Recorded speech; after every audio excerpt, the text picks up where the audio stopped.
आप देख रहे हैं समाचार एजेंसी ऑफ इंडिया में साइन न्यूज। नमस्कार, आप देख रहे हैं देश की पहली डिजिटल न्यूज एजेंसी समाचार एजेंसी ऑफ इंडिया की साइन न्यूज। इसके धर्म प्रभाग में आपका स्वागत है। अब आपको क्या महिलाएं भी पिंडदान करने की अधिकारी है के बारे में बताते हैं। आशा है आपको यह पसंद आएगा। आप इसे ध्यान पूर्वक सुनिए और धर्म लाभ लीजिए। आइए सुनते हैं पितर पक्ष में महिलाओं के बारे में विस्तार से। क्या महिलाएं भी तर्पण अथवा पिंडदान करने की है अधिकारी? माता सीता ने भी किया था राजा दशरथ का पिंडदान। आप देख, सुन और पढ़ रहे हैं समाचार एजेंसी ऑफ इंडिया की साइन न्यूज के धर्म प्रभाग में विभिन्न जानकारियों के संबंध में। हिंदू पंचांग के अनुसार हर वर्ष भाद्रपद मास की पूर्णिमा तिथि से आश्विन मास की अमावस्या तिथि तक पितृपक्ष माना जाता है। अक्सर आपने पुरुषों द्वारा ही श्राद्ध कर्म करते देखा होगा। क्या कभी आपके मन में यह सवाल आया है कि महिलाएं भी श्राद्ध कर्म कर सकती है? इस तरह का प्रश्न लोगों के मानस पटल पर कौंधना स्वाभाविक ही है। जब भी पितृपक्ष आते हैं तब एक सवाल बार बार लोगों के सामने सिर उठाता है, क्या महिलाएं श्राद्ध, तर्पण या पिंडदान कर सकती है या नहीं? यह परेशानी उन परिवारों में सबसे ज्यादा आती है जहां ज्येष्ठ पुत्र या कोई पुरुष न हो या घर का पुरुष सदस्य कहीं दूर रहता हो।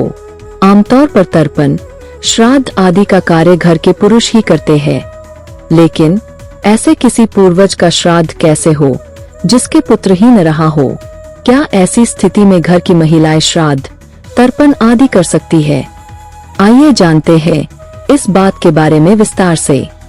पितर पक्ष अगर आप जगत को रोशन करने वाले भगवान भास्कर, भगवान विष्णु जी, देवाधिदेव महादेव, ब्रह्मांड के राजा भगवान शिव एवं भगवान श्री कृष्ण जी की आराधना करते हैं, और अगर आप विष्णु जी, मर्यादा पुरुषोत्तम भगवान श्री राम जी एवं भगवान कृष्ण जी के भक्त हैं, तो कमेंट बॉक्स में जय सूर्य देवा, जय विष्णु देवा, ओम नमः शिवाय, जय श्री कृष्ण, जय श्री राम, हरिओम तत्सत, ओम नमो भगवते वासुदेवाय नमः लिखना न भूलिए।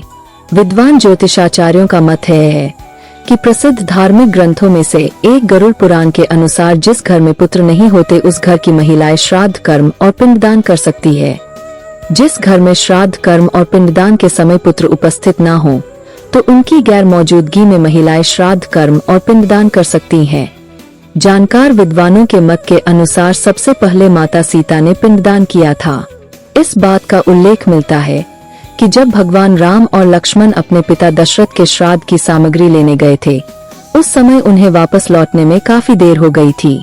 उनकी गैर मौजूदगी में माता सीता ने ही पूरे विधि विधान के साथ अपने ससुर महाराज दशरथ का श्राद्ध कर्म संपन्न किया था। इस आलेख को वीडियो में देखने के लिए क्लिक कीजिए। विद्वानों के अनुसार श्राद्ध कर्म पुत्रियां भी कर सकती है। इस संबंध में वाल्मीकि रामायण में उल्लेख मिलता है। वनवास के दौरान जब श्री राम भगवान, लक्ष्मण और माता सीता के साथ पितृपक्ष के दौरान श्राद्ध करने के लिए गया धाम पहुँचे तो श्राद्ध के लिए कुछ सामग्री लेने के लिए नगर की ओर गए। उसी दौरान आकाशवाणी हुई कि पिंडदान का समय निकला जा रहा है। इसी के साथ माता सीता को दशरथ जी महाराज की आत्मा के दर्शन हुए जो उनसे पिंडदान के लिए कह रही थी।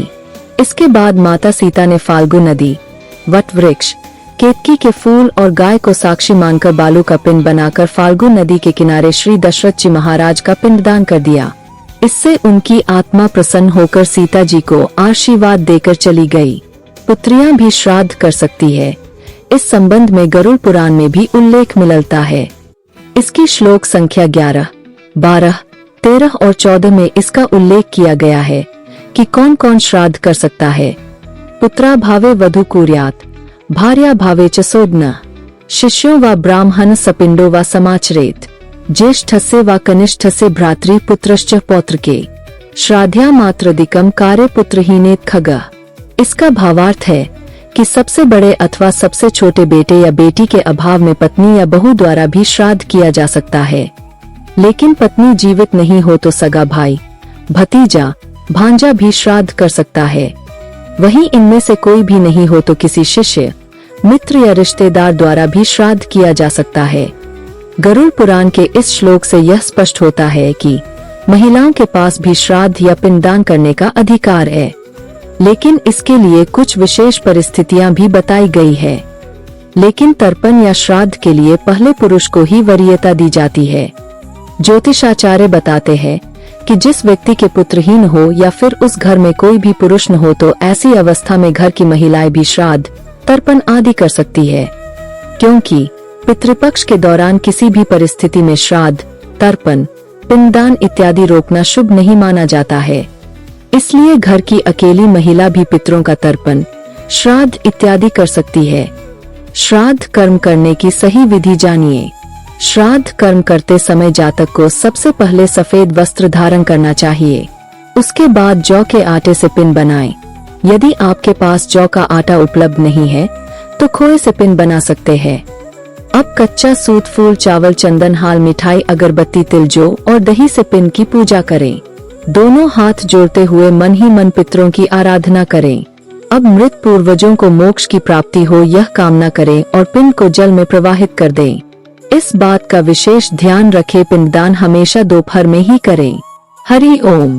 पितर पक्ष। अगर आप जगत को रोशन करने वाले भगवान भास्कर, भगवान विष्णु जी, देवाधिदेव महादेव, ब्रह्मांड के राजा भगवान शिव एवं भगवान श्री कृष्ण जी की आराधना करते हैं, और अगर आप विष्णु जी एवं भगवान कृष्ण जी, मर्यादा पुरुषोत्तम भगवान श्री राम जी के भक्त हैं, तो कमेंट बॉक्स में जय सूर्य देवा, जय विष्णु देवा, ओम नमः शिवाय, जय श्री कृष्ण, हरिओम तत्सत, जय श्री राम, ओम नमो भगवते वासुदेवाय नमः लिखना न भूलिए।